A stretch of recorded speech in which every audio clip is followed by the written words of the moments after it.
Good morning, everybody. 29th of April, 2025. I think, what is it, Tuesday? And it's still a day where a lot of people are off. You know, you don't see that much traffic or anybody walking around here. And this is kind of strange. On the front side of this building is a small supermarket and a restaurant. You'd hardly guess it. It doesn't really look like it because these are just places, and you see they have these things like all over Belarus, you know, or when you're smoking or you got little bits of garbage, you throw it in these funny looking green things here. And there's your typical storage areas for people that are up here. Looks like nobody has balconies. I don't know about the front side. I'd have to look at that. Looks at probably some alcoholic guy here. I don't know. Why else would some guy just be standing out here doing nothing? Look at that. Very weird. Luckily, I can say the stuff. He can't understand me. I can't understand him. Oh, don't tell me. Don't tell me he's going to be asking me something. I don't know. Niponi mayo. I can't even understand him if he was speaking English. Looks like this is possibly some kind of a school over here. You know, this is the kind of main road over here. Oh, Optica, there's a place you can get glasses here. And I don't know, probably a school. So let's keep going here. Strange I get behind apartment buildings and all that all the time. Did I mention, I don't know, I'm wearing kind of a coat. It's warmer than it was yesterday. It's like 15 degrees Celsius, according to my phone. 15 degrees Celsius at the moment. So let's keep talking, or start talking about the news here. Sunday night to Monday morning,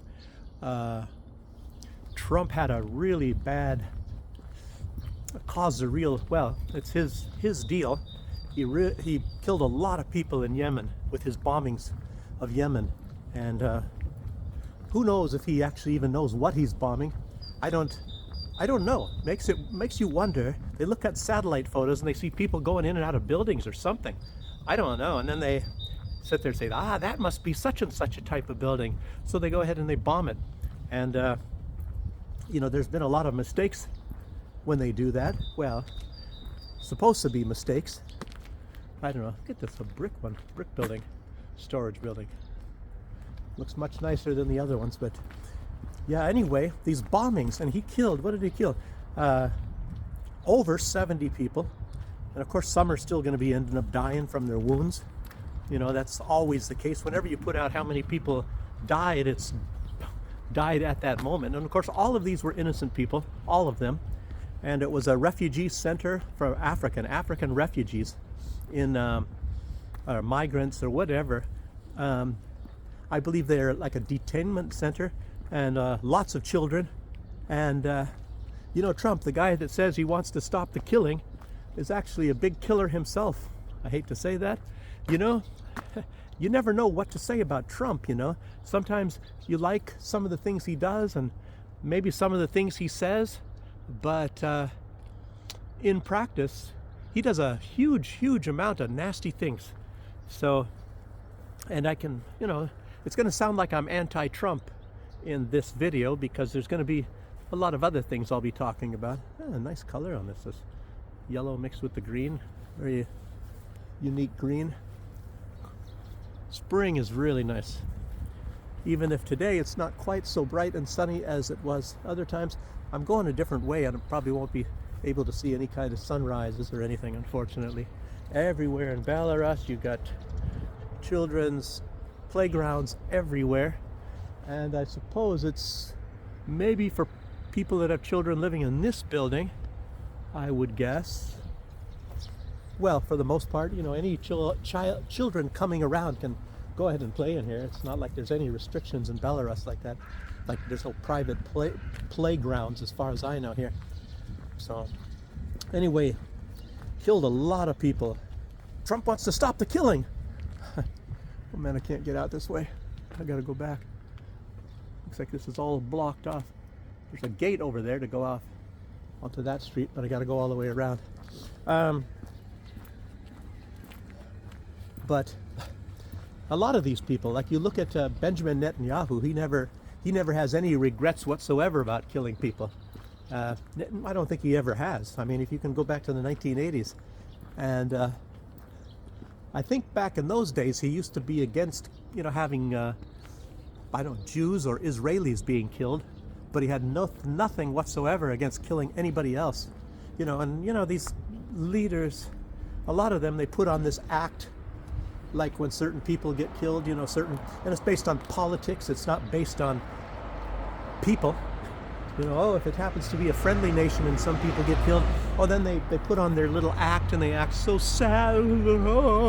But when it's innocent people from some other place, they don't even mention it. It's not worth mentioning. Really, really sad when you think about it. And it's sort of like, I'm just now thinking about what happened in 9/11, when I think what was it, 2,900 people got killed in the World Trade Center, and the whole world was in tears. Everybody was breaking down and crying and crying and crying and all. But there's been far worse things happen. The United States, I don't know what year that was really, but they bombed a civilian bomb shelter. It was during the Clinton years. They bombed a civilian bomb shelter in Baghdad, a major bomb shelter. And the sirens would go off, and people went in there, and the United States bombed it. They killed 10 times more people, 10 times more than what died in September 11th. And we were all crying. The whole world was crying about September 11th. But this bombing of this bomb shelter was virtually not even mentioned in the news. And let me think, how many people, if I could remember, but it's a huge amount. It's definitely over 10,000 people. Lots more people died in that than died in September 11th. But don't worry, those are Arabic types people. So that's nothing big. So friggin' what, And it's like all of the slaughters going on in Africa. They're just black-skinned people. And it's just like this migrant center that Trump just bombed. Most all of them were African peoples. So that doesn't matter. Doesn't even make it in the news. It's really incredible. Over 70 of them died. It's probably going to be a lot more when some of the other ones are dying from their wounds. But it's strange, normally when you have that many people die, you have sometimes nearly triple the amount of people that get injured, but it's like only 47 injured. So what that meant is that this bomb was really pinpoint. It hit right where all these people were at. And if you guys saw some of the footage of that, I couldn't believe it. Some spots of blood in places, lots of clothing, pieces of clothing. The people were just blown to smithereens.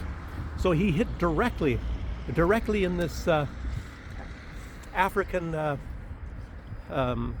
detention center, I guess, if you want to call it that. Wow.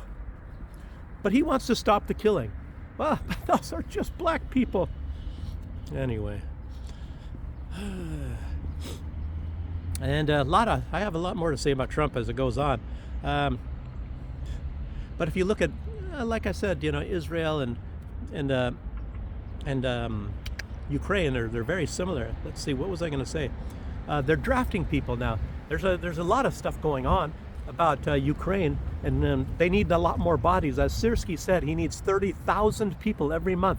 30,000 people every month he needs to get inducted into the Ukrainian military. Now, what does that tell you? What does that tell you about how many people are dying? And then Zelensky came out and said, after the war had been going on for a couple of years, we've lost 31,000 people in all. And this is going after a couple of years. Man alive, And Trump has been saying, of course, that 5,000 people, what is it, every week? Every week die? I don't know. I can't remember what he said. I'm not really keeping track on this. Just it's a lot of people. I mean, I don't know. Is it worth talking about the numbers when it's a huge amount of numbers? And then if they said 10,000 or 15,000, I don't know. Here we are in safe countries over here. Don't see any kind of mass death going on. I don't know. Makes you sick on your own attitudes too, doesn't it? Okay. But anyway, like I said, there's a lot of drafting going on in Israel. It's the same thing in Israel. They're drafting a lot of people now, and there's big protests going on in Israel because they're drafting people that were exempt from the draft. So they're shoveling people in as fast as they can as well. It's not like they have a lot of deaths like Ukraine, but you know, they have a lot of these wars going on in Israel. Of course, you know, they're bombing Lebanon all the time, a lot of time in Syria. I think it might have calmed down a little bit in Syria, you know, because the country is already completely destroyed most of the time. You know? I mean, who knows who's in charge of what? Oh man, I hope that's not I won't show you guys. Oh, a roadkill, a cat. Oh, terrible.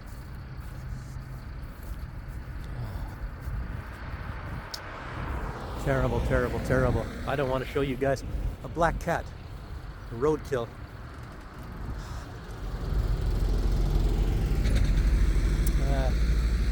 I still won't show you guys. I want to bring it out of the road. A nice young black cat, looks like mine. Might have even been the brother or something of my cat. Come on, wait till all these cars goes by. Even though there's less traffic today. Come on.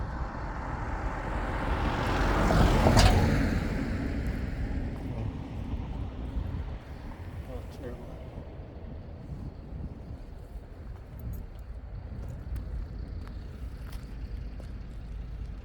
Oh, man. Man, that's really, I don't even want to describe it to you. Worse than you could ever think. If I showed it to you, you guys would be really sickened. That poor cat. Anyway, nothing to do about it now. Talking about death here, you know. What a fun channel, huh? Oh, let me get over here before this bus. Next, it's kind of a bus station over here, even though it's not a bus station. A lot of buses parked there and it's transferring. I did a video here once. A little bit of high grass. I don't even, gosh, why am I going to be walking down this street? Well, there's less traffic, so let's keep going here. My eyes getting messed up now. Anyway, they're drafting a lot of people into Israeli military as well. A lot of people protesting. A lot of these are these different type of Jews. These are the Jews, I think, that are against war. And there are a lot of good people in Israel. It's not like all of them are really bloodthirsty supremacists. You know, there's an awful lot of those, just like Netanyahu.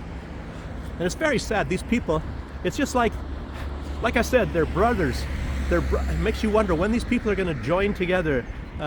You know, Zelensky, Kolomoisky, the Jews up in Ukraine are going to join with the Zionist. Just think, they can just tweak things a little bit and say, well, let's do this so we can move closer to those people. And Israel has a huge amount of influence. They are undeniably, they are. What is the word? It's not like people wanted to say the master race. They are the world's superpower of influence. There is no doubt about that. If you want to talk about one nation that has more influence than any other nation on the face of the planet, it is Israel. Israel, like they say, they control the United States. They've come right out and said that. They can even tell the United States that. They can tell the people that they control them and just laugh at them, and those people will still be going for it. Because what happens is, as you know, the United States, it's a huge money laundering scheme, and it's at least that 4 million or 4 billion. Trump knows about this. Trump knows a lot about this corruption. Makes you wonder why he plays into this as well. Maybe because he benefits from it. So what they do, as you know, they send at least that $4 billion every year to Israel. A lot of that comes back and they buy the politicians. So these politicians get all this money to run for office, and the only thing that's asked of you is you have to do whatever Israel wants you to do. It's incredible. So it's very difficult for any of these other people that don't agree with Israel's mass murders of innocent people, for their own expansion and their own, superiority and to control the Middle East. and everything else. You know, those people have a much more difficult time. Makes me wonder how this Ilhan Omar, who she's a shady person in her own right, but I don't know. Maybe she is the radical Muslims candidate. I don't know, but anyway, let's keep on going. It's a anyway. But as you know, the Ukrainian, at least the elitist Ukrainians, they see Russians as a species, not as human beings. And of course, a lot of those in Israel, they see everybody on earth except themselves as species. And it really makes you wonder if these people, it's you know, we saw what Adolf Hitler did, and a lot of that is exaggerations and not true and all. But what happens if a lot of this stuff actually does happen, and it happens the way it, you know, we are made to believe about Adolf Hitler? And then these people, you know, and just think, joining together, the Israelis and the Ukrainians, you know, going around to wipe out everybody else that is not them, you know. God. I don't know. I don't know. I cannot believe it. You shake your head and you see all of these supremacists going around, and it's like, what, you know, well, what the heck is wrong with getting along? You know, what's wrong with, you know, achieving something because you are good, not because of your bloodline or your religion? I don't know. I just shut up because I get pissed off at this kind of stuff. So attack and kill the species, take their lands. It's just, you know, the same thing. And actually the Ukrainians, they do definitely have designs on taking parts of Russian territory, and they always have. They're just too far away from it right now, so they don't actually broadcast it that much. Zelensky, one time, he did broadcast it, and he was saying all of this area, that part of Russia, you know, where Krasnodar is, and those other territories, Belgorod, you know, Kursk, all those regions, he said, are Ukrainian, even though Ukrainians have never lived there.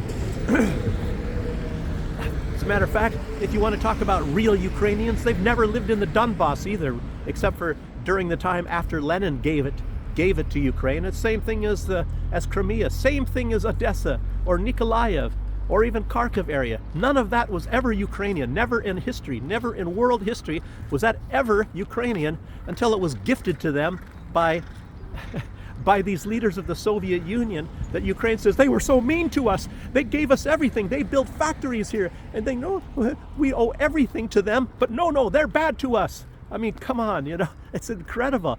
And it makes you wonder, well, look at even what they do to the United States. It's sort of like, I don't know, maybe it's like genetic in the Ukrainians. Like, whenever you give them something, it's never enough, and you're a bad person until you keep giving more. So when does it ever end? When does it ever end, you know? Oh, we're so humble. Thank you very much. Thank you much. But it's not enough. You know, that's what Ukraine, Zelensky is like. He is your picture perfect Uriah Heep Ukrainian. Okay. Anyway, that's my opinion. So let's see. But anyway, if you see, there's one difference is between Israel and Ukraine is that Israel, like I said, you know, they were at it for a lot longer, and you had Herzl even back in the 1890s and things, and you got the Sykes-Picot Agreement, all that sort of stuff, the Balfour Declaration. You know, they at least got everything done administratively, you know, before they took over those lands and started kicking out and killing the Palestinians. And they had a head start. But Ukraine, they didn't do things quite so well. And of course, they had a little bit later start. You know, it was the Bandera days in the 40s. And I don't know, these people are, for the most part, just really bloodthirsty. And I don't know, they started the killing long before they should have. And a lot of people, maybe looking at Israel, and people don't seem to draw the comparison. Israel are the masters of controlling the press as well, and controlling history. They go around and they get this money from the United States. You know, see, they're a lot smarter. You know, if Zelensky And these Nazis, if what they would have done, if they would have taken all of these billions of dollars and instead do like Israel and start buying the politicians, start shoveling them. Maybe they're doing that already, but maybe not enough. So that they started shoveling this money to the politicians, the American politicians, and started buying all these, well, let me pardon my French, these greedy bastards, which are, you know, maybe that's what goes into politics, people like that. So if they would have started doing that, you know, then they keep buying some politicians and buy influence. But they actually have a lot of influence already, by the way. I'm not sure what Zelensky is doing, because a lot of this is those women, Kaya Kallas and Ursula von der Leyen and Annalena Baerbock and what is her name? Victoria Nuland. A lot of these people. Makes you really wonder, what was Zelensky, what was he getting up to with these women when there was no cameras going on? I don't know. So, and Macron, as you know, he swings both ways. Zelensky, you know, there's rumors, but I don't know. In any case, so and you hear about these, what's this guy named Diddy or whatever, and all these sex parties. It kind of makes you wonder, you know. And I've heard so much.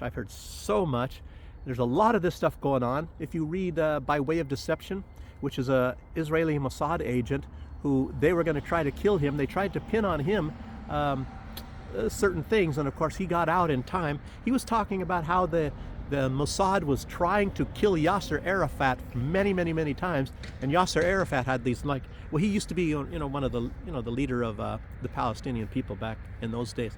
So he got out of it, went through windows at times like that, and this is afterwards. This guy wrote about this stuff in a book. It's called By Way of Deception. It's probably out of print. You got to look around a lot to try to find this, but it talks very much about, you know, how that the Mossad agency works. He talks about the training and how the selection process of selecting Mossad agents and things. Anyway, there was a death wish. They were trying to kill this guy. He was in hiding. I don't know if they ever got him, or obviously he probably changed his name and went into hiding somewhere. There's ways, I believe, especially when you're trained in Mossad, of disappearing. You know, they were even talking about it themselves, how they could their favorite passports to duplicate, to fake, were Canadians, and they had Canadian passports, and they had a room where they can fake the passports of virtually any country. And they said the easiest and the best is the Canadian, because they're more accepted everywhere. And you know, the American ones, you know, there's people that hate Americans, you know, Muslims maybe in those days, but you know, everybody liked the Canadians, so they would fake the Canadian passports more than anything else. Well, anyway, you guys have to read the book. I'm getting into a very long what is it called, video then, if I'm talking this way. There's some train tracks here. I don't know. I don't want to go down there. Walking down the tracks and never looked back.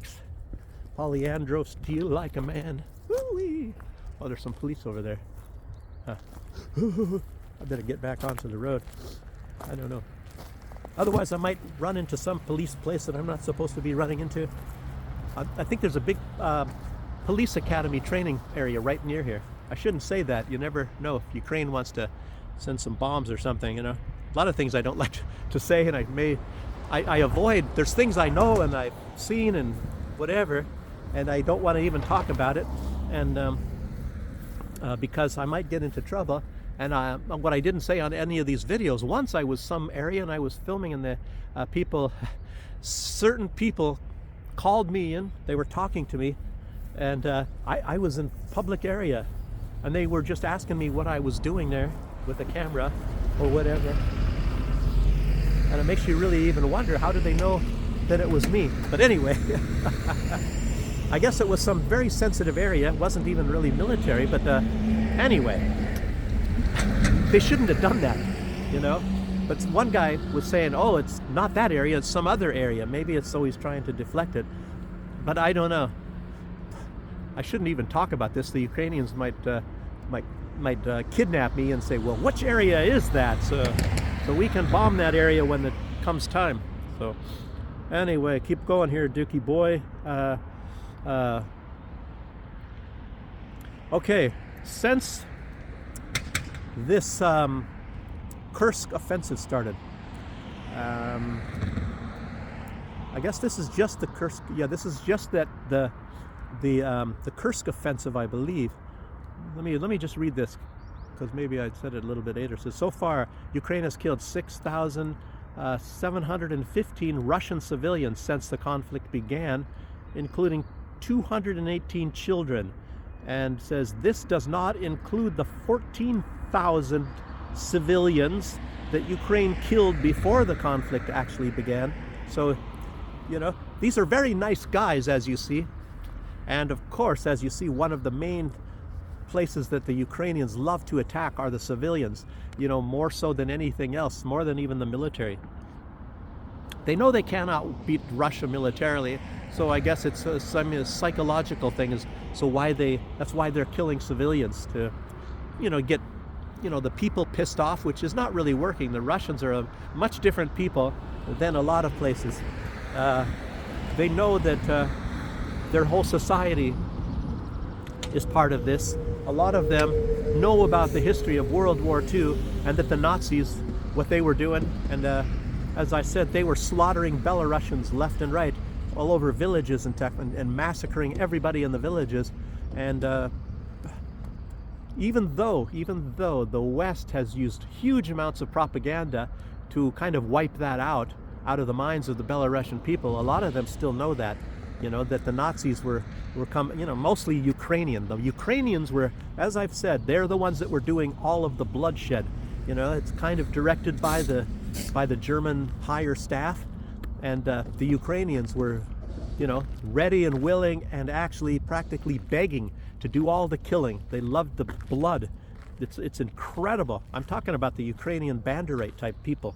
And then Stefan Bandera, I don't know how much he was involved in this, but he, like I said yesterday, he was in a prison cell in Germany, and they allowed him to continue his operations, you know, killing a lot of these people in the Soviet Union. This is a really, I mean, one thing that Trump has got right, it's a lot of animosity and bloodshed in these people. And it's really strange because, you know, a lot of the people in the West, they don't really want to see that it's not the Russians going over there, but it's these other people coming over here to kill the Russians.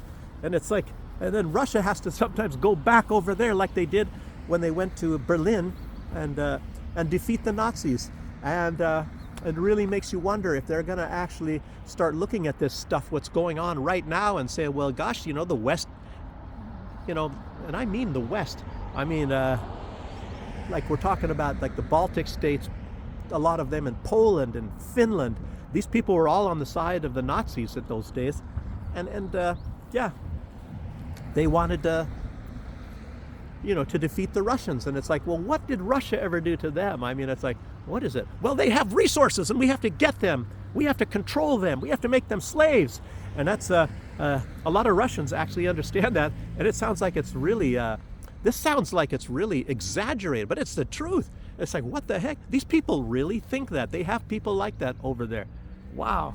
And they're able to convince their own people, their own populations in a lot of these countries. Now, this includes the United States. We're talking about the Cold War and all that, that somehow we have to go and kill a bunch of Russians. We have to kill the Russians. We have to go kill, because they're bad. And well, what did they do? They're bad, but they're communists. They're bad. Well, then even if just say that, oh, they're bad and they're communists. Well, what does that have to do with you? Are they coming over there? Are they doing anything to you? Well, no, we have to fight them over there so we don't have to fight them over here. I mean, come on.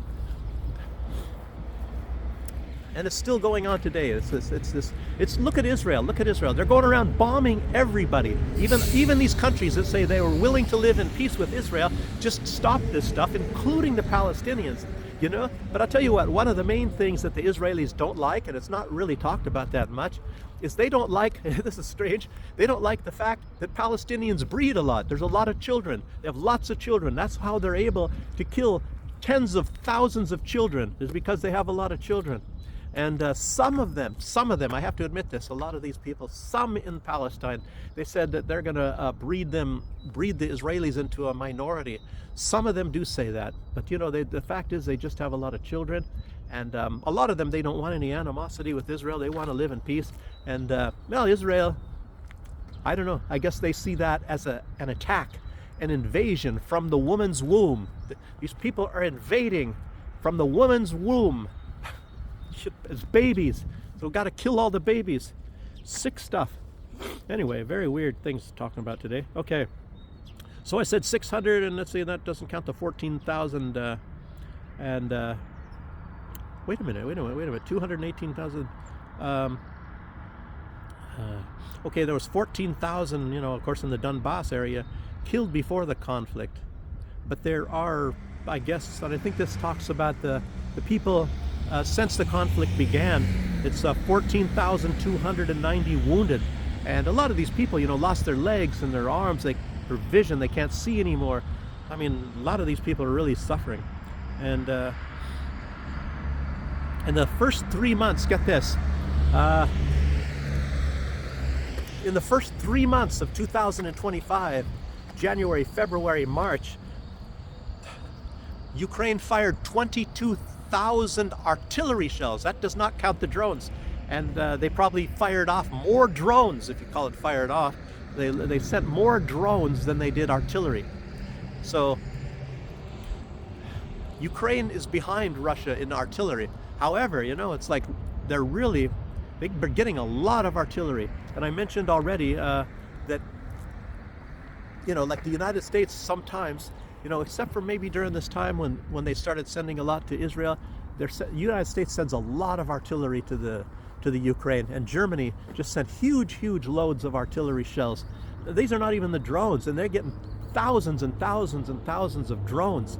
But as a lot of people have said, the problem with Ukraine is the manpower. So you need to train a lot of people for these drones and all, and a lot of this manpower is coming from abroad. They have recruiting offices. Big one in successful one, like I mentioned already before, is in Colombia. So they get a lot of Colombians that come over. And of course, you know, Macron and Starmer, they're encouraging British people to, you know, be mercenaries to come over here, you know, well, not here, but to, you know, Ukraine and start killing Russians. And of course, there is a lot, and make no doubt about this, there are NATO troops. There are NATO troops, definitely, from France and the UK there, and there were American. I think maybe a lot of the American ones are taken out, but undeniably, from those of us that have been in the United States military, you know this stuff, that long before any conflict is even started, we have NATO troops. We have American troops there, British troops. That was the same in Libya. They had British commandos paid by the government of Great Britain to invade Libya. And that's a fact. That is a fact. Before that conflict started there. And as I said, a lot of those of us who have had special jobs in the military, we know that this is all the truth. And then you have forward observers, you have snipers and things. I've known snipers, and I've met torturers, people that tortured people, enhanced interrogation, and you know, you don't hear a lot of this stuff, even from people like Scott Ritter and from Douglas McGregor. But I was one of the people that do things, not the ones that sit around and tell people to do things. So, and you talk to people, and you've met them, and you see them, and I mean, it's not very difficult. You start hearing about some of the things that these people say, and a lot of it is like, you know, it sounds very questionable. You know, like somebody was telling me about torturing methods, and he was saying, in a way, oh, this is what they did in the Vietnamese did this. And then years down the road, you find out that the United States is doing these things in Iraq. And it's like, wow, you know, that guy told me about this stuff, and I'd never heard anything like this before. And it turns out it's probably that the United States is doing this stuff more than whatever the so-called enemies. But, you know, a lot of people are very sick when it comes to, in times of war, you know. I mean, you get your mind messed with. And I remember being in the military, even then, it was during the Cold War when I was in the height of the Cold War, and they're, you know, talking about when Ivan crosses the border and all this sort of stuff. But people are talking like really cruel stuff. And I've told you guys, you know, like what we were trained, that's one in one thing, you know, it's like when the drill training sergeant steps onto the grass, we're all supposed to yell as loud as we can. Blood makes the grass grow. Kill, kill, kill. Things like that. And it's a lot of sickened people. And, like, kill them all, let God sort them out, things like that. Some really sickened people. And I've seen some people do some terrible things in the military, not really killing necessarily. I've seen people disappeared, and I don't know, a lot of people don't talk about this stuff on these new YouTube channels, not even the other ones, but trust me, it happens. And there are people that do some things, not very great things, and they don't get punished for it. And some people do some minor things and they get maximum punished. And hey, I'm one of them myself. I didn't get max punished, but I got punished for things that are very minor. And a lot of the you think it's like somehow like a major or a lieutenant colonel or something like that thinks that you're making them look bad, so they heavily punish, and they make your life miserable, for as long as they possibly can, by putting certain things and telling people, do this to this guy all the time, make him work every single weekend, and they never call it off. So here you're working every single weekend for years because of some tiny little thing. I think I've mentioned it before on this channel, but it's like, what the heck? Some of these people had their egos are really incredible. And then they're the same ones that come out and say, what is it called? Mission-oriented people. And that goes for them very, very extreme. Do really terrible things, like say to civilians, even during the Cold War and even in Germany. Do terrible things because the mission is what's most important. And achieving that mission, if you have to do terrible things like ripping off German civilians and things like that over in Germany, then so be it. The mission's the only thing that's important, and screwing people over, doing unethical things, and these are people, and I said I've worked with a lot of people. A lot of these people are like, what do you call them? Their great-grandfather were big heroes in the Civil War or in World War II, and they are from some elite unit or something. Anyway, enough about that. Let me keep on going here. So let's see. Strange. Oh, Putin announced this ceasefire, and it's really weird. It's really weird. I tell you what, it was a terrible thing for him to even announce it, and I don't want to be, like taking out my crystal ball, and a lot of time you're not going to even see this because it seems obvious that the Russians even cover up a lot of things. Like the North Korean soldier thing, and I was thinking it was ridiculous, but that the North Korean soldiers, because nobody had ever seen them, and of course maybe the numbers was way off. Zelensky 17,000, the United States said 12,000, and I'm thinking there might have been 2,000 maximum. That's my estimate, 2,000 maximum, and I think it's probably a lot more accurate than these things you're hearing from the West. Or from Zelensky, of course. Zelensky, of course, is going to exaggerate things, and a lot of these people, of course, in the West and Zelensky, they said, we have evidence, but they never show you the evidence. It's really strange. Or else, sometimes they concoct evidence. Remember what they did to George Galloway?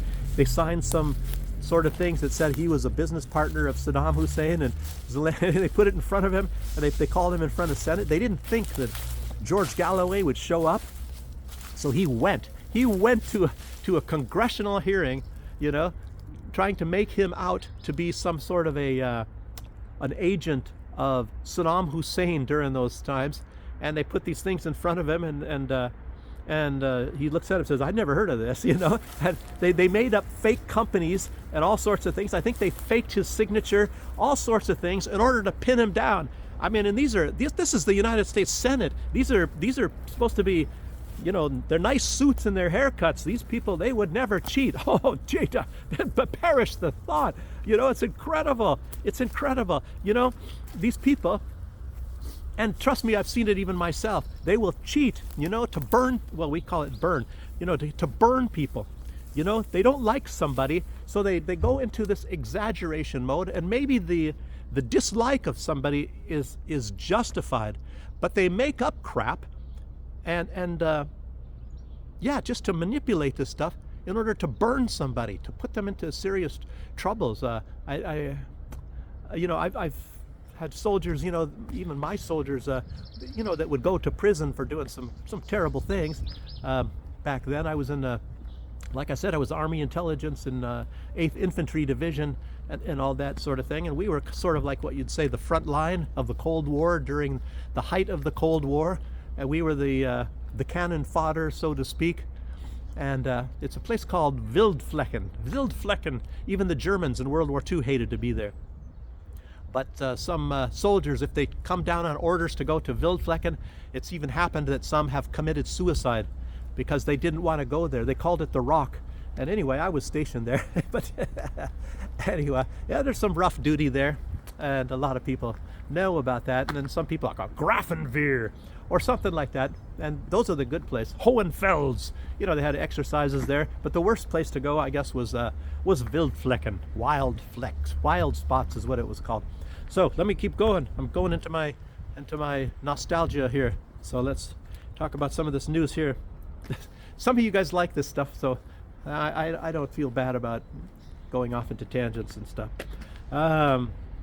Anyway, this ceasefire. I'll tell you why that's a bad move. Because think about this. The whole reason why Russia is very against having these ceasefires is because Ukraine, they use this to resupply and to rearm, and they will use this time. Say they observe the ceasefire. You're going to see a lot of movement behind the lines in Ukraine, on the Ukraine side, of them bringing up more artillery shells and drones and things, because Russia's not going to be bombing anything. So they say, okay, damn, this is free for all. And Zelensky came out, and this is all just PR. Oh, well, let's make it 30 days, and look at Putin. Look at how bad he is. Why don't we just start the ceasefire right now? Why do we have to wait till the 8th of May? And of course, it's all PR. And Zelensky, his biggest weapon is the PR.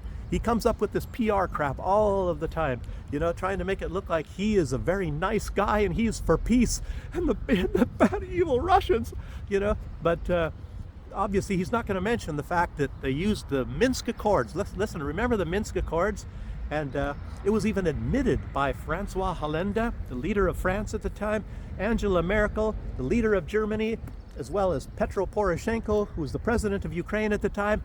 We never intended on actually, obeying the Minsk Accords, which was supposed to end any kind of a confrontation between Russia and Ukraine. We were using that time to build the military to go to war against the Russians. That's what it was all about. We never had any intention of obeying any of the parts of that ceasefire, which is what it was. A ceasefire. So guess what's going to happen this time? Oh, it's going to be the same old thing. These people will never stop. If you go back, like I said, you look at these trends. You look at trends, and you can go back, if you really want to, you can see trends for thousands of years, and they keep wanting to defeat Russia. They want to go after Russia. They want to defeat Russia.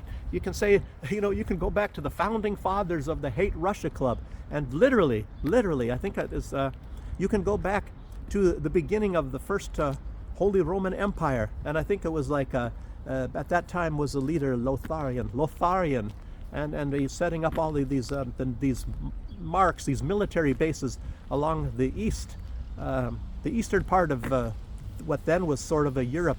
It was a lot of it was Catholic and all that sort of thing. There wasn't any Protestants in those days until like 1520. I guess that's when when Martin Luther, he nailed up his 98 Theses on the Worms Cathedral, and he kind of proclaimed, even though that was not his intention, the Protestant Reformation.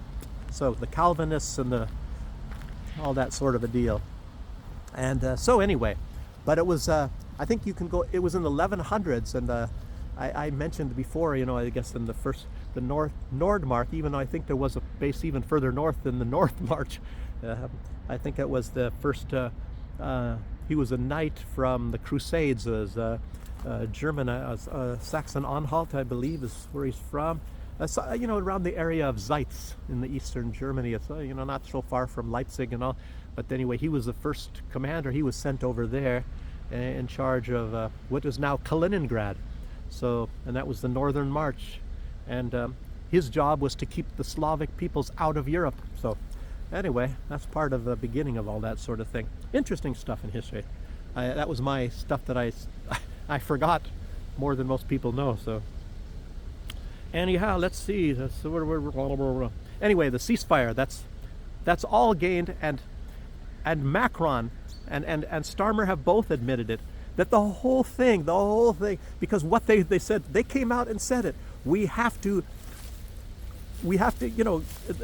It's just like Kursk. How do I even explain this? They want to deal with Russia from a position of strength. And right now they're losing, and they're losing big time. They're losing big time to Russia. But we have to deal with them from a position of strength. So they want some sort of a dominance over Russia. And of course, this is their chance to use it. If they want a big ceasefire, and then again, trust me, it's going to happen again. And it's like, if you look at Russia, what is it? Russia's got to say, fool me once, shame on me, fool me twice, Well, no, fool me once, shame on you, fool me twice, shame on me, But it'd be the third time. It would be like, fool me 3 times, and I'd have to be a complete blithering, stupid idiot. And Trump is going for that. So it makes you really wonder, is Trump really that stupid? Does he think Russia is really that stupid? Or is he part of all of this? Is he part of all of this as well? Let's get a strategic defeat of Russia. And it's not going to happen. J.D. Vance, he just came out, I think he was talking to Charlie Kirk, and it was yesterday. And he said, those who think they're going to defeat Russia, he said it's not going to happen. So at least he's more of a realist maybe than Trump. And then I guess this Caroline Levitt, the White House spokeswoman, the press secretary, she came out and said, Trump wants a permanent ceasefire. Yeah, of course he does. But it's not going to be that way. It does not work that way. Trump just wants to look like a big shot. Everybody knows that. He wants to look like a big shot. And if he gets a ceasefire, he would be really struggling, trying to hold these people back, from provoking Russia into more attacks. I don't know how you can keep going on and on. I'll mention a little bit more about that in a few minutes here. But it's their hatred of Russia. Maybe Trump as well. I don't know. Yes. Oh.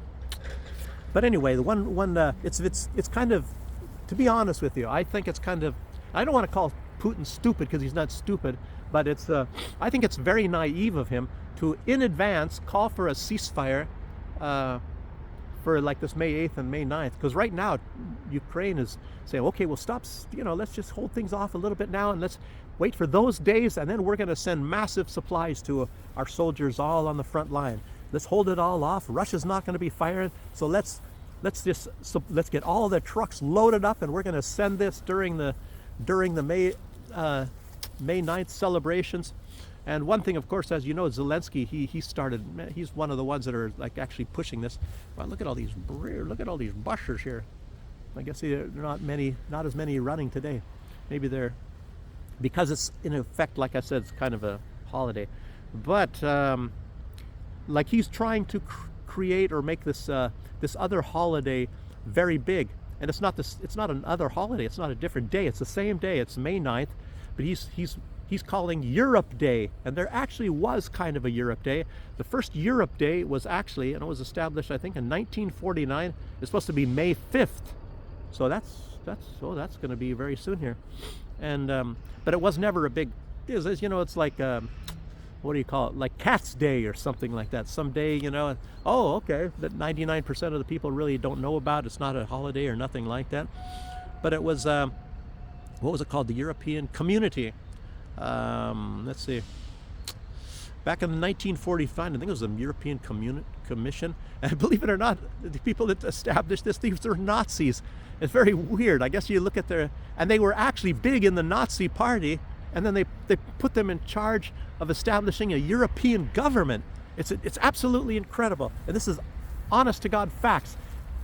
people that were big in the Nazi party were made were made to be the ones that were establishing what is now the European Union. And it's not even a secret, you know.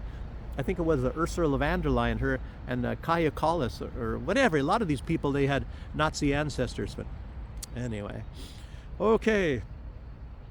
So they were actually the Soviets. You know, it was let me see. Well, it started in 1949, and it wasn't very big. But in after 1985, the EU they were watching how big this day was, that the Soviet Union, and let me reiterate, the Soviet Union defeated the Nazis. The Soviet Union, some people in America, I remember Professor Dr. Paul Craig Roberts, who was the Assistant Secretary of the Treasury, you know, under Ronald Reagan, and even the Democrats liked this guy. I think he was very well respected by Jimmy Carter before Reagan came in. And, you know, he's a professor of chemistry, a doctor of economics, a really brilliant guy. And matter of fact, he's even still coming out sometimes and talking about this. But he is one of the ones, you know, he knows a lot. He's very intelligent, like I said, and he knows that it was the Soviet Union that defeated the Nazis. And of course, you could say the United States helped, and Great Britain helped, and all that. But it's very difficult for Americans, because we've been indoctrinated for our entire lifetimes that we defeated the Nazis, and it was the Russians that did it, or the Soviets that did it, more than anybody else, including even the Belarusians. And yeah, and like I said, I'm hoping to get to Borisov at some point in time, and that's where, like in, I think it was 1812, is when Napoleon was, you know, defeated for the first time. That's not Waterloo, but it was before Waterloo, and he was actually defeated then by the Russians, Belarusians, and all that. And basically in the same place, there was a big battle in World War II where the Russians defeated the Nazis in the same place, you know, as Napoleon. That's why it's going to be kind of interesting to go there. And I don't know if there's much to see, you know, but just that it's an interesting fact. And then I'm planning on going back to Volkovitsk. I've been to Volkovitsk before, and I've been to the house of the general that defeated Napoleon. And I guess characteristically, this guy was actually Georgian, and he kind of adopted his name to be more of a Russian name, and I guess he lived in Belarus, but he was, you know, more like maybe Russian, I think. I don't know much about this guy, but anyway, I'll go to his house at some point in time. I have to do this again. It's still not really, right now it's actually cold at this minute. I was thinking it was 15 degrees, but it feels like it's around 1 or 2 right now. But so let's keep going. What about the European community and the May 9th celebrations and all that? So, like they said, and like I was saying, in 1985, the European Union was watching, or the Europeans.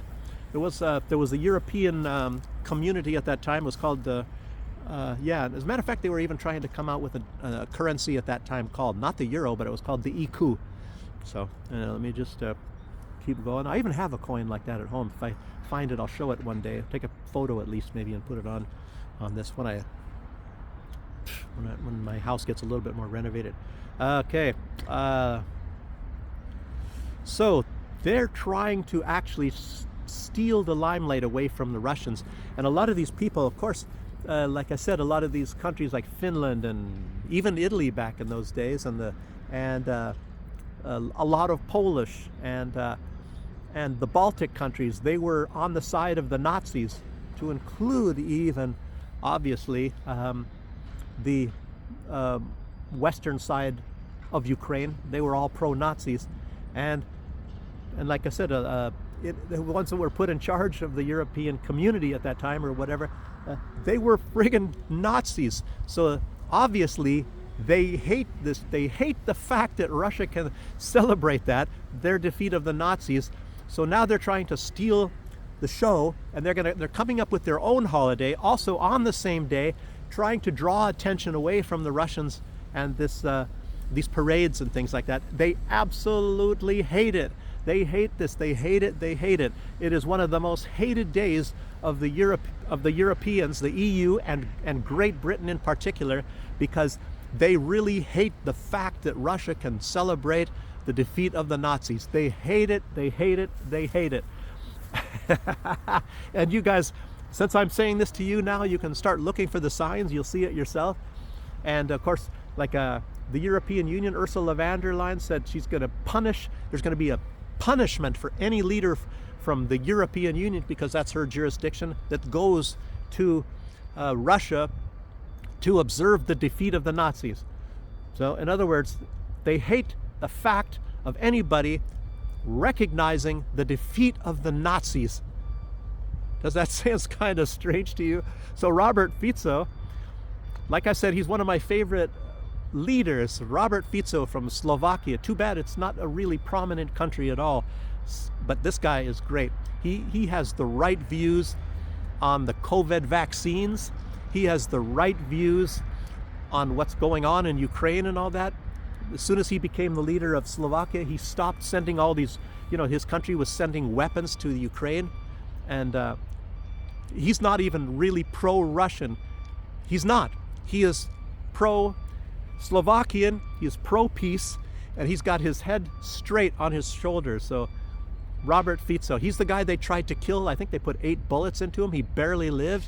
The assassination attempt, and makes you really wonder, well, who was actually trying to assassinate him? Yeah, I mean, boy, oh boy, oh boy, oh boy. So look up Robert Fico if you guys want to see a really good leader, And he's part of the West. But of course, who knows? They might try to get rid of him too. And I guess at the same time they were trying to assassinate Viktor Orban of Hungary. But these are all the nice guys. These are the nice guys. Ursula von der Leyen, the European Union, Germany, Merz, Baerbock. These are all the great, nice people, Oh, we know as well as your daughter does her laundry. Oh, you better. Oh, why don't you go out for a walk when you come for these peace conferences? A little bit right there, and all that. And then, of course, they'll have their assassins ready, But these are all nice guys, And Trump, now they're winning over Trump, Oh, gosh. I'll get into that a little bit. Gosh, this is going to be a long video. Sorry about this, guys. Anyway, take a long time to upload this. Okay. Anyway, Nazism. So, I'm gonna have to cut through this stuff a little bit. Okay, yeah, Trump. He said he runs the world. No, that was, I guess, his statement yesterday. I don't know why he says this stuff. And it's Trump has got a ego problem. I would call it a problem, but I don't know. But it's not really so extreme. Hopefully, it's not going to get so bad. He's always kind of had this. Look at these hands, and things like that. Anyway, maybe he wants to be the master of the universe. I don't know. He got some competition there with Ursula von der Leyen and looks like the EU, the people there. There's some rumors that they want to get rid of her, but she was just reelected by them, and now they want to get rid of her. And I'm wondering, well, what is their criteria? She hates Russia enough, so maybe she's not spewing out as much hatred lately as usual for Russia. So maybe that's one reason why they want to get rid of her.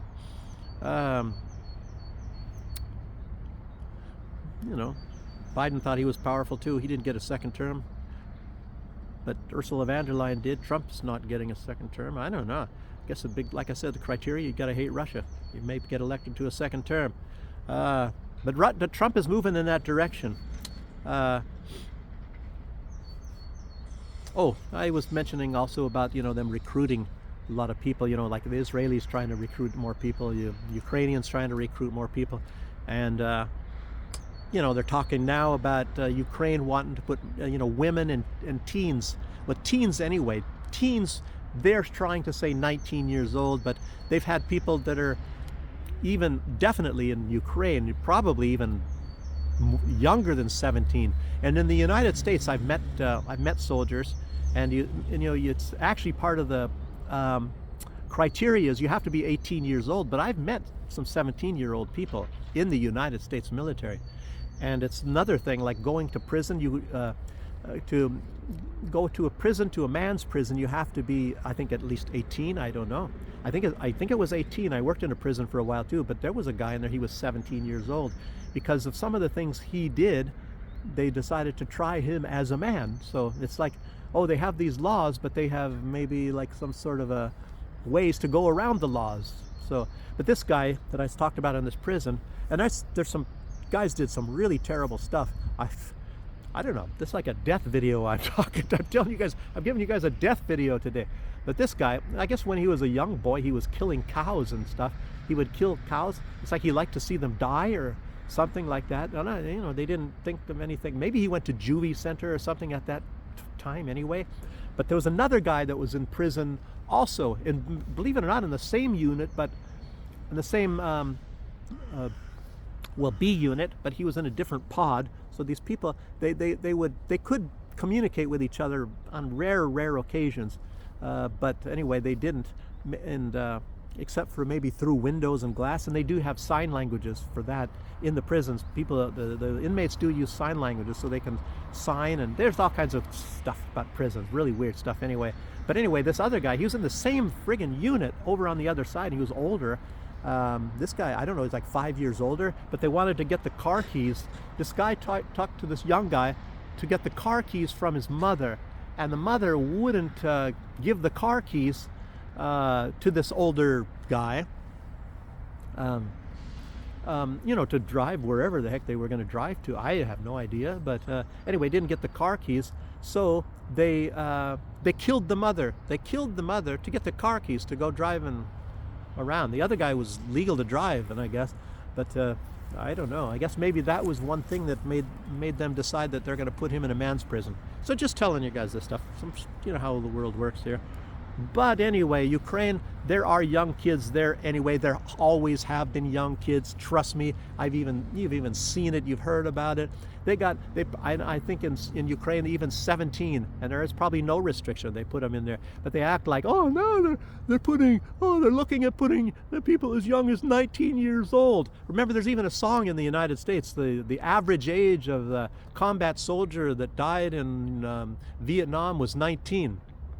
So the United States, like I said, I've seen young people. There's a lot of them at 18, and there's ways to get in, I guess, into the United States military at the age of 17. Like I said, I've met some, and so these laws are just to make it look good or something like that. It's like when I mentioned the other day, when you have some politicians and they say what their salary is, including Zelensky, by the way, or any of these people. They say, oh, they get paid whatever it is in U.S. dollars, $900 US a month or something like that, and yet they have Rolls Royces and things like that on a salary of $900 a month, but like in this other country that I was living in, and I knew the politicians and stuff like that, so they get a lot of their money in different ways. Like one of them is, if you're a lawyer, for example, you get paid loss of practice, and it's far higher than your salary. So if you were a lawyer and you're not practicing law, instead you're working in the government, so you get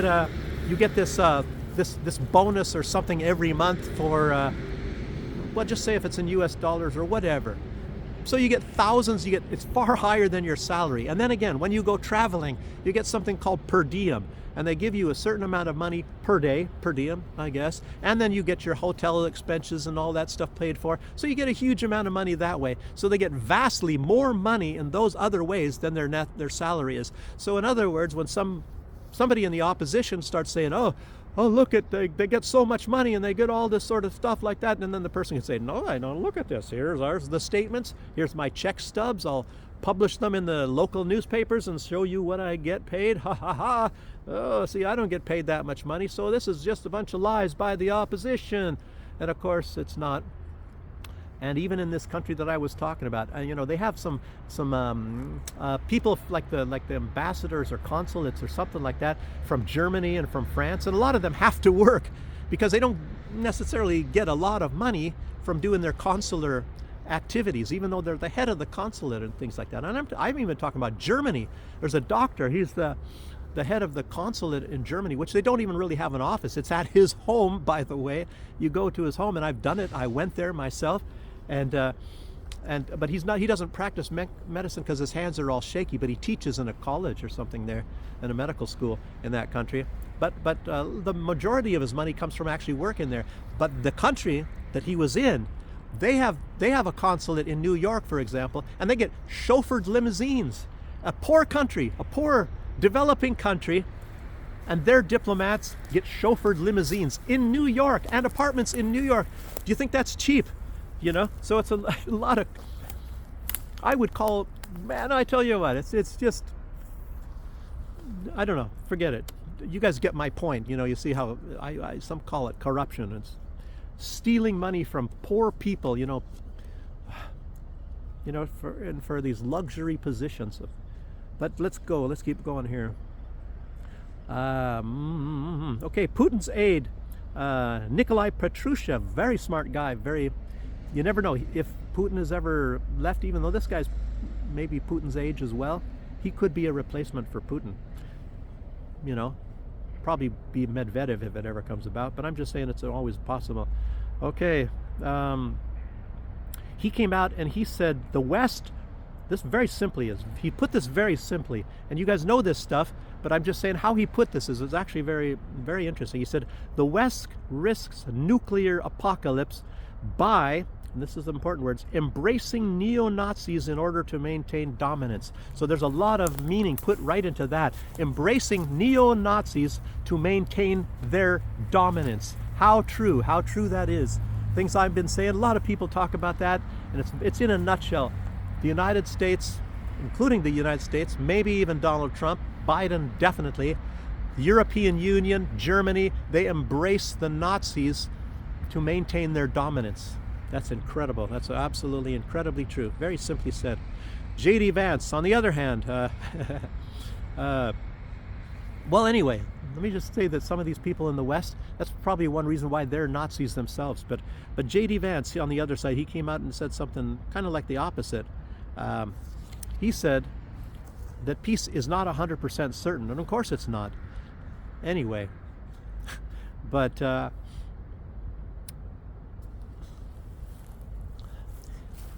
he's talking about the fact that, and he said this too, he said there's no way that Ukraine is going to best beat Russia. I think J.D. Vance even knows that the United States, even if the United States gets involved, and this is definitely true, if the United States gets involved, of course, and this is even where the words of Petrushev come out, then you're going to be risking a nuclear war because both sides want to win. But if the United States gets involved, which I don't think will ever happen because that's a disaster, that will be in an apocalypse then. If the United States gets involved, which Zelensky is doing everything he possibly can to ensure, and even Starmer, and these are really stupid people, you know, stupid.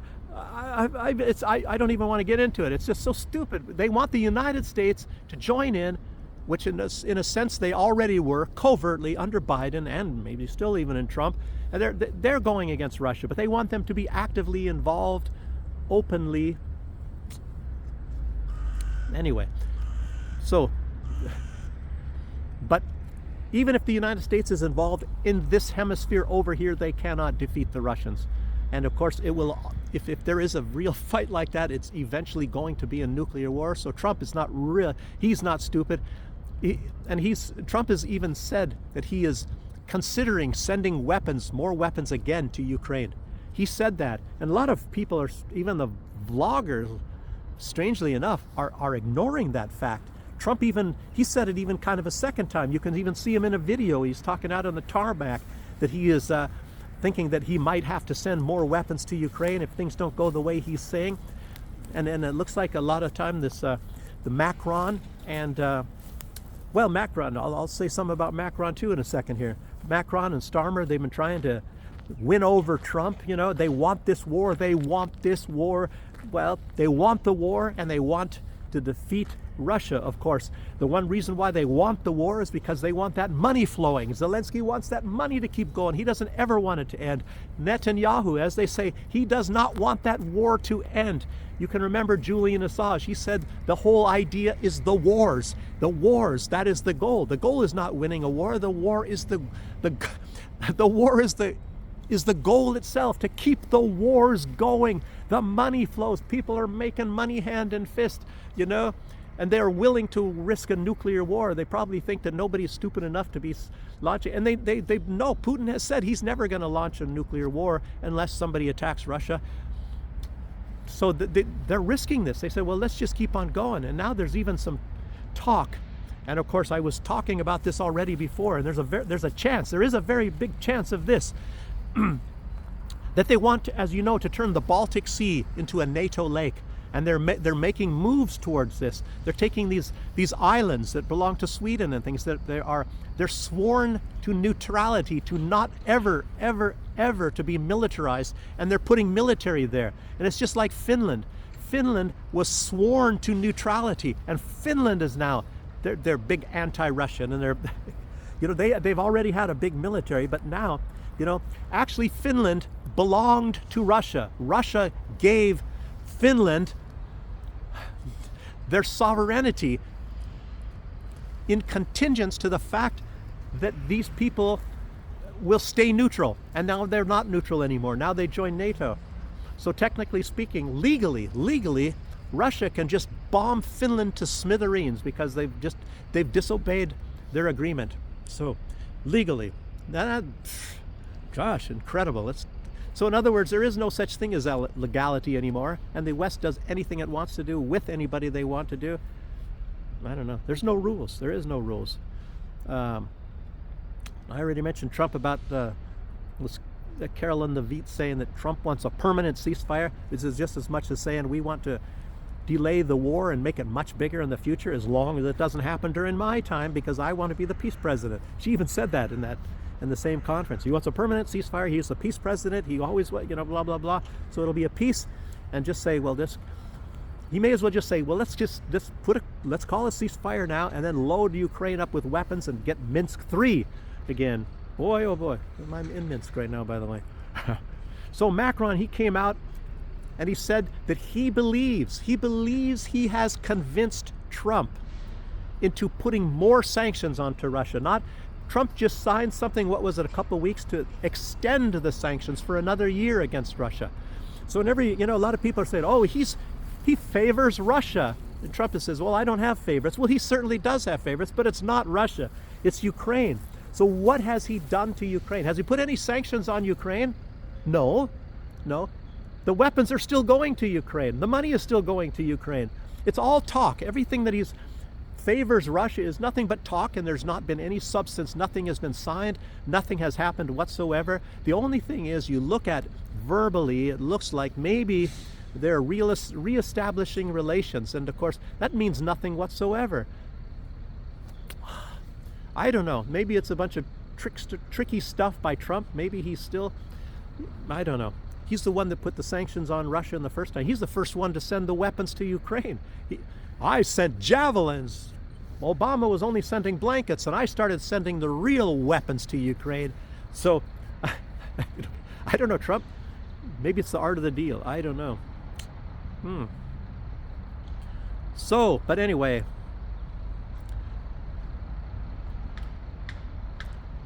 The whole idea of these people are, Starmer and Macron, maybe Trump, maybe even Trump, is even when Russia is winning, clearly winning, even J.D. Vance said there's no way that Ukraine is going to beat Russia. But you see, all along, Zelensky keeps on insisting that he's got to make Russia get defeated. It's really strange. It's a little bit like, what was it, in World War I? Germany surrendered. World War I. I'm talking World War I, not II. Even though Germany was on French soil. Germany was winning the war, basically. Even though that was kind of a stalemate war, World War I, but Germany was on French territory when they surrendered. But Germany surrendered because they were starting to have a revolution back in Germany. Things were revolting in Germany at that time, so they couldn't actually keep going. And of course, that's part of the plan. They were trying to plan that way anyway. Maybe this was who's this guy Prigozhin from keep wanting to say Mozart, the Wagner group. And they said, oh, he was marching on Moscow. He wasn't really doing that in a way, but of course Putin didn't like this anyway. It was Prigozhin was a little bit of a crazy guy, and as you know, I've been to his place. I made some videos, a place where he was living when he was in Minsk after that time, in the hotel over there at the Green shopping mall. And well, it's a strange thing. I don't understand all of that myself about the Wagner sort of a deal, but you know, the people in the West, they really want to see that something happen, and of course they tried to assassinate Putin on a number of occasions, and maybe they've given up on it. I don't know. They still really, really want that. So they want chaos, and it would be the same sort of a, they think it would be the same sort of a deal. Russia is not Germany. Russia is not Germany in World War I. German people, you know, are much different than the Russian people. The Russian people have a much different culture, and you know, even here in Belarus, even though I see how successful the West has been by propagandizing, for a large extent, a lot of the population, a lot of it, not all of it, the population of the Belarusians, but the Russians, they haven't done that. It's very, very tiny. Russia has been able to eliminate those, I mean, not kill, but to eliminate this tendency of those that are trying to work unknowingly, possibly, on the side of the West, you know, to get this sort of a campaign of get the people against the government. And of course, Russia went through that in 1917 anyhow. The Russian Revolution is very, you know, strange time of all that, but anyway, they had that in their history. Oh, it's very interesting history, all this kind of stuff. It's a lot of stuff going on in society as well, and psychology and all that. Very fascinating stuff, and a lot of people don't really like to mention that so much nowadays. But anyway, it's not going to work. It's not going to work. The Russians are far too patriotic. They have a different type of patriotism than the Americans do, and even though a lot of Americans are patriotic as well, but I can tell you it's not going to work. So in that way. But anyway, they're still working on it, and they will be working on it. They've been working on it for hundreds and hundreds of years, trying to find a way to defeat Russia. And for what reason, I don't know, to get the resources, maybe because Russia's a big place, they think it's easy, I don't know. You know, very weird. So anyway, that's about enough for this video. It's a very long video. I hope you guys enjoyed it. I'm just getting a lot of stuff off of my mind too. And I hope I'm not going to need my cell phone very much today, because this is going to take probably 5 or 6 hours for this to upload onto YouTube. Anyway, I'll end it now. And thanks for the comments. You guys commented lately on that. I really appreciate it. Push that like button if you haven't already. If you made it this far into the video, push the like button, and you can make some more comments. I actually enjoy them. There's never enough to where I can't read through them or it's a pain in the ass. I like reading the comments. So thanks for joining me, and I'll see you guys the next one. Bye-bye.